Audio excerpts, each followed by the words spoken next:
Second mode వచ్చి PF, pan follow.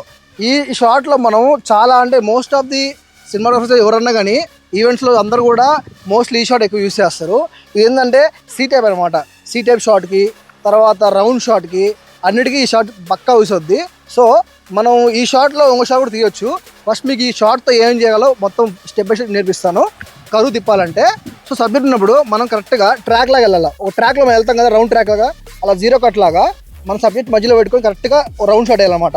ఈ round shot వేసినప్పుడు పర్ఫెక్ట్ షాట్ మనకు వస్తుంది. ఓకేనా? సో ఇలా తీసుకుంటే షార్ట్స్ ఏంటంటే మనకు పర్ఫెక్ట్గా వస్తాయి. ఇలా ఉండి మనం ఇలా ఇలా ఇలా ఇలా షూట్ ఇలా తీసుకున్నప్పుడు షార్ట్స్ పర్ఫెక్ట్గా రావు. బికాస్ ఎందుకంటే మన లెగ్స్ అనేది ఇలా ఇలా వేసినప్పుడు లెగ్స్ మీద తట్టుకుని కింద పడవచ్చు, ఏదైనా కావచ్చు. సో అందుకని మన వాక్ ఈ డైరెక్షన్లో ఉండాలా, గింబల్ ఈ డైరెక్షన్లో ఉండాలా. ఇలా నడిచినప్పుడు ఏంటంటే సింపుల్గా ఉంటుంది వాక్ అనేది. సో ఇప్పుడు మనం సీది ఎలా అంటే ఫస్ట్ ఆఫ్ ఆల్ మన లెగ్ పొజిషన్ పర్ఫెక్ట్గా ఉంచుకోవాలా. మీకు గింబల్ మూమెంట్స్ తెలుసుకోవాలంటే మన యూట్యూబ్ ఛానల్లో ఫుల్ వీడియో అవుట్ అయింది, ఇలా చూసేయండి. లేకపోతే నేను కింద లింక్ ఇస్తాను, ట్యాప్ చేసే డైరెక్ట్ మన ఫుల్ వీడియో అప్లోడ్ అవుతుంది, ఇలా చూసేయచ్చు. లేదు మీకు షార్ట్ రూల్ కావాలంటే డైలీ నేను అప్లోడ్ చేస్తాను. అలాగే మన ఛానల్ని సబ్స్క్రైబ్ చేసుకొని అలాగే ఇన్స్టాగ్రామ్ ఫాలో అవ్వండి గైస్. ఓకేనా?